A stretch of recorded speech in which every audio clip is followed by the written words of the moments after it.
Bonsoir à tous et bienvenue. Le rapport d'exécution du budget exercice 2023 de l'État portant sur les trois premiers mois est officiellement disponible. Par rapport à celui de l'année dernière, il présente une hausse. On en parle tout de suite. La capitale Lomé a accueilli cette semaine une table ronde. La gestion des déchets plastiques a été le sujet de discussion. On y revient également dans le développement. En Côte d'Ivoire, la diaspora nigérienne est actuellement sous l'effet des sanctions prises par la CEDEAO. Les Nigériens vivant sur le sol ivoirien ont du mal à entretenir leur famille laissée au pays. Les détails à suivre dans ce journal. Et puis en Équateur, 6 personnes de nationalité colombienne et le tout ont été interpellées pour le moment dans l'affaire de l'assassinat de Fernando Villavicencio, candidat à la présidentielle du 20 août prochain. Vous aurez les précisions. Voilà, c'est tout pour les titres. Restez avec nous pour en savoir davantage. Bienvenue à tous. La Direction générale du budget et des finances a rendu officiel son rapport d'exécution du budget de l'État à fin mars, exercice 2023. Il en ressort que les dépenses du budget au cours du premier trimestre a connu une hausse comparativement à l'année dernière. Les précisions. 451,53 milliards de francs CFA, c'est l'estimation des dépenses du budget général faite par le Togo au cours des 3 premiers mois de l'année en cours, selon les données rendues officielles par la Direction générale du budget et des finances au travers de son rapport d'exécution du budget de l'État à fin mars, exercice 2023. Ces dépenses représentent 23,11% de la prévision annuelle de l'année en cours qui se chiffre à 1953,48 milliards de francs CFA, soit une hausse de 5,36% comparée à celle de la même période en 2022, estimée à 383,38 milliards de francs CFA. De façon générale, cette augmentation s'explique par l'accroissement de certaines dépenses, notamment celles en atténuation de recettes qui sont passées à 43,4 milliards, celles de transfert qui s'élèvent à 63,46 milliards, en plus des projets d'investissement qui se chiffrent à 75,12 milliards de francs CFA. Par ailleurs, il faut préciser que les recettes non fiscales de l'État ont baissé au cours des 3 premiers mois de l'année, alors que sur la même période, celles fiscales ont connu une augmentation de 19%. Nous parlons également télécommunications dans cette édition. L'enquête menée du 19 juin au 14 juillet par l'ARCEP, l'autorité de régulation des communications électroniques et des postes, révèle que les services des opérateurs mobiles sont de moins en moins appréciés par les utilisateurs. Pour une première fois, l'enquête s'est élargie aux services postaux et de l'ARCEP. La majorité y trouve satisfaction. Reportage. Les consommateurs des services de communication électronique mobile sont de plus en plus insatisfaits de leurs opérateurs. C'est du moins ce que révèle la récente enquête de satisfaction réalisée par l'autorité de régulation des communications électroniques et des postes ARCEP. L'objectif était de connaître la perception qu'ont les utilisateurs des fournisseurs, mais également apprécier leur satisfaction globale. L'enquête s'est aussi élargie aux services postaux et aux actions de l'ARCEP. Le taux global d'insatisfaction pour les clients des opérateurs mobiles est de 56%, une régression de 5% par rapport aux 51% en 2022. Dans les précisions, il est estimé à 43% pour les abonnés de Move Africa Togo et 62% pour ceux de Togo Cellulaire TGC. En dépit des refontes ayant conduit à une baisse générale des tarifs de 67% au cours des 2 dernières années, la plupart des clients pensent que ces derniers restent toujours élevés. La qualité des services est de même de moins en moins appréciée. 69% des utilisateurs estiment que les services des opérateurs sont de mauvaise qualité. Les perceptions diffèrent auprès des clients des fournisseurs d'accès Internet fixe, FAI. Le taux d'insatisfaction globale est de 54% contre 63% en 2022. 75% des clients estiment que les tarifs sont élevés, l'offre la plus accessible pour la fibre étant de 15 000 francs par mois. La qualité est également dépréciée auprès de 42% des clients.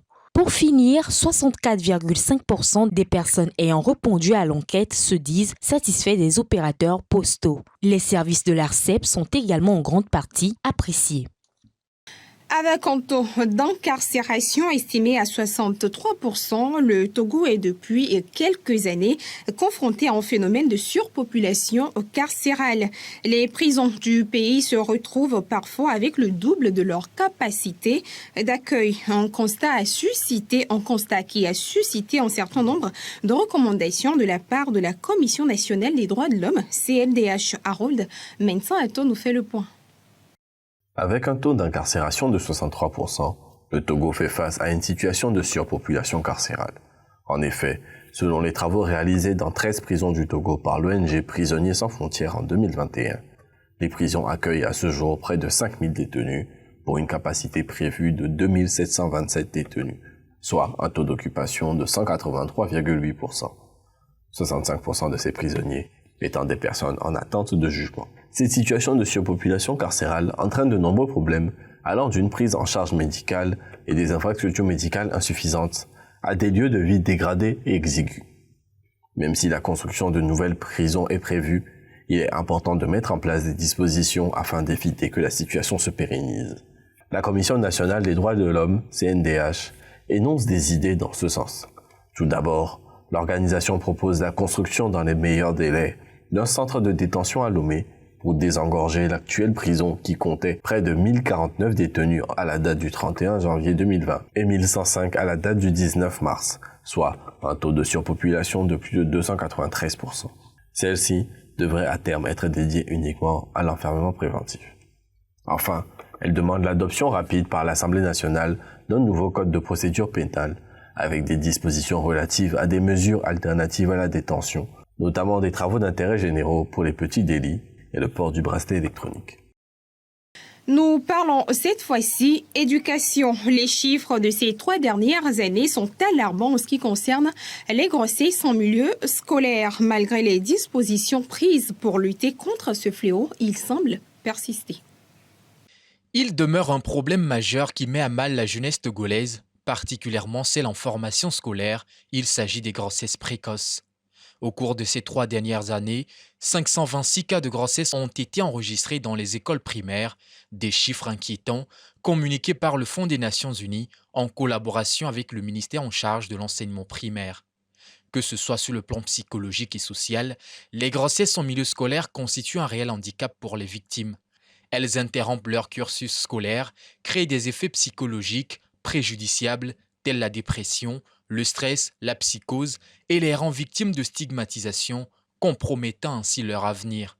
Situation préoccupante, plusieurs mesures sont prises par les autorités togolaises pour arriver à limiter au mieux ce fléau. Fin 2022, le Parlement du pays a pris une disposition légale destinée à protéger les apprenantes et à punir toute personne auteur d'un acte à caractère sexuel à leur égard.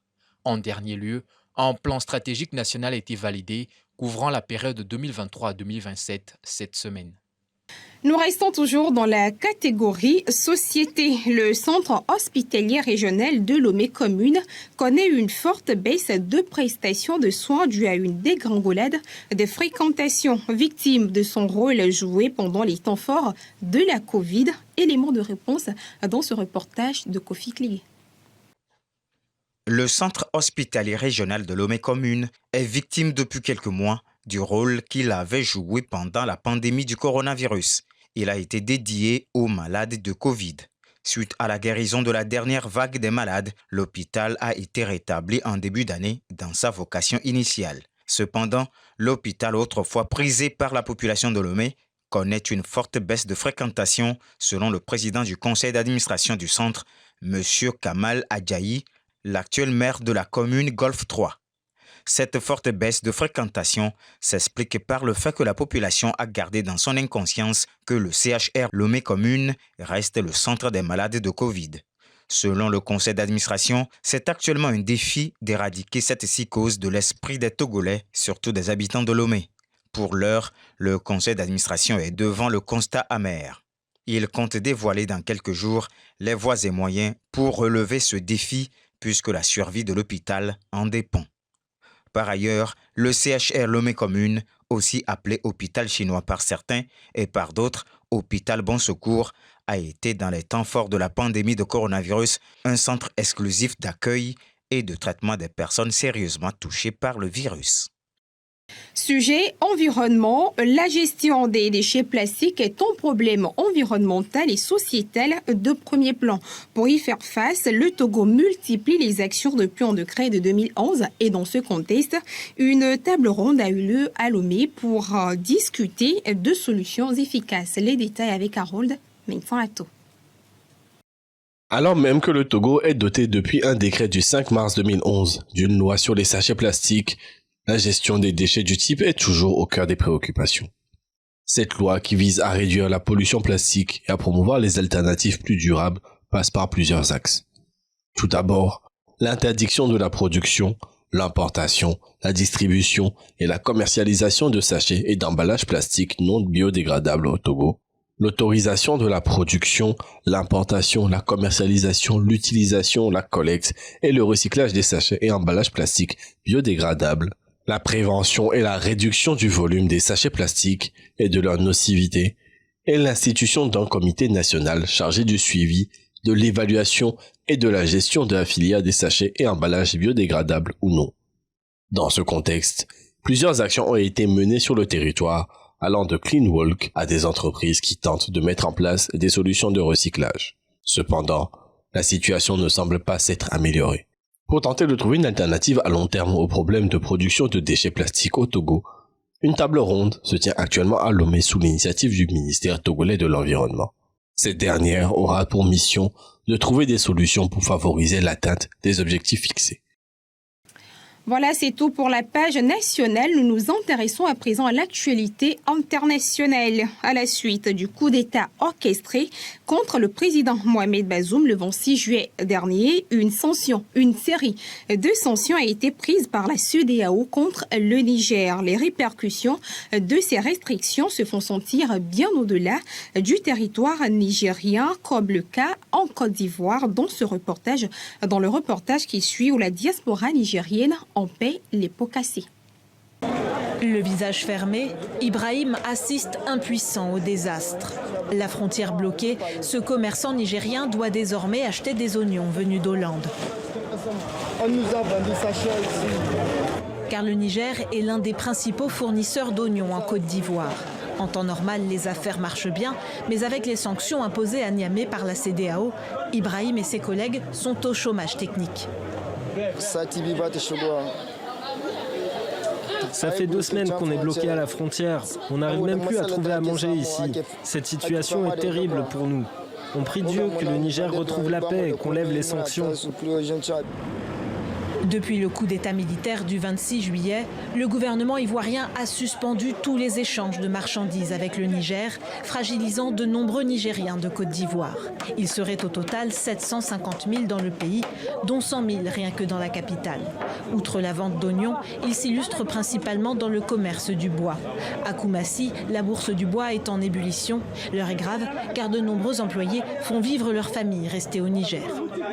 La diaspora nigérienne envoie beaucoup d'argent aux Nigériens vivant au pays. Avec cet embargo-là, on ne pouvait plus envoyer beaucoup d'argent, puisque les banques sont fermées, les transactions internationales, tout est coupé avec le Niger. Donc ça nous affecte beaucoup. Le président Bazoum, toujours retenu par la junte, le bras de fer entre putschistes et CEDEAO se poursuit. Face à la montée des tensions, le Haut Conseil des Nigériens en Côte d'Ivoire appelle la diaspora au calme et à l'union. Nous vous amenons à présent aux États-Unis où la situation reste encore critique dans l'État américain d'Hawaï. En nouveau bilan, fait état de 55 morts. Les incendies ont presque entièrement détruit la ville de Lahaina sur l'île de Maui. De l'assistance est portée aux rescapés par plusieurs bénévoles. Sur ces images aériennes, l'ampleur du désastre se révèle, comme dans la ville de Lahaina, presque entièrement détruite par les flammes. Les autorités locales promettent des solutions pour la population. Nous allons avoir besoin de loger des milliers de personnes. Nous avons l'intention de chercher 2000 chambres dans un premier temps afin de pouvoir loger les gens, ce qui signifie que nous ferons appel à tous nos hôtels et à ceux de la communauté. Dans une déclaration jeudi, Joe Biden a annoncé l'état d'urgence et promis une intervention humaine et un soutien financier rapide pour le 50e État américain. Je vais m'assurer que l'État dispose de tout ce dont il a besoin de la part du gouvernement fédéral pour se redresser. J'ai demandé de faciliter toutes les procédures, les demandes d'aide et l'enregistrement des survivants pour qu'ils puissent bénéficier de l'aide fédérale sans délai. Ce vendredi matin, des milliers de touristes se pressaient eux à l'aéroport de Maui avec un impératif, quitter Hawaï le plus vite possible. On est parti en traversant l'Aina, on a eu l'impression d'être dans une zone de guerre, comme si la ville avait été bombardée. Elle est complètement détruite, c'est réduit en cendres. Tous ces voyageurs mesurent leur chance de pouvoir rentrer chez eux. Traumatisés, leurs pensées vont aux habitants de l'île. On a eu de la chance de s'en sortir, on est en sécurité, vous savez, on est là, on va rentrer chez nous, mais beaucoup de gens ont leur vie dévastée, ce n'est pas facile. Je suis triste pour les gens qui ont perdu leur maison. Selon les autorités, l'incendie principal est désormais maîtrisé à 80%. 2 autres feux sont eux toujours en cours, sur l'île de Maui.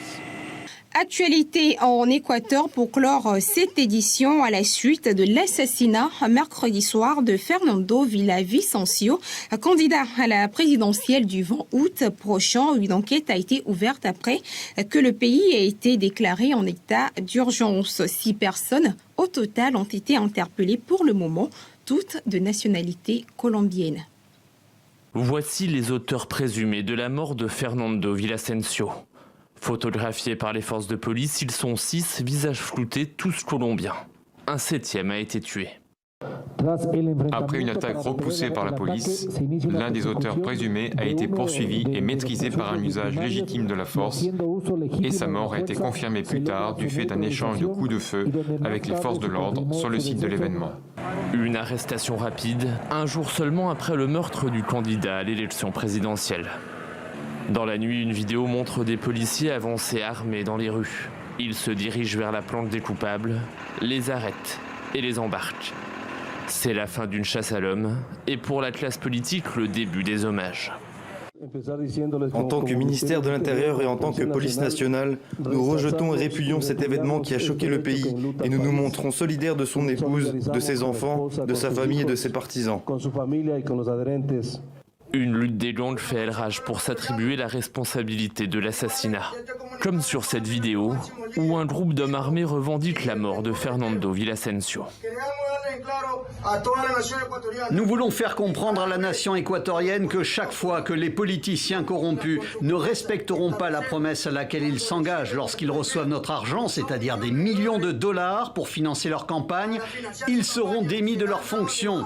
Nous, l'organisation Los Lobos, assumons la responsabilité des événements de cette soirée.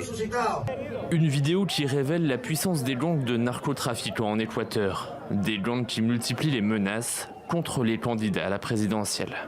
Pas de quoi faire plier les autorités. Si l'état d'urgence a été instauré dès mercredi soir pour une période de 60 jours, la date du premier tour du scrutin est elle toujours maintenue, au 20 août prochain. Voilà, c'est tout pour ce soir. Merci de votre fidélité. Très belle soirée à vous.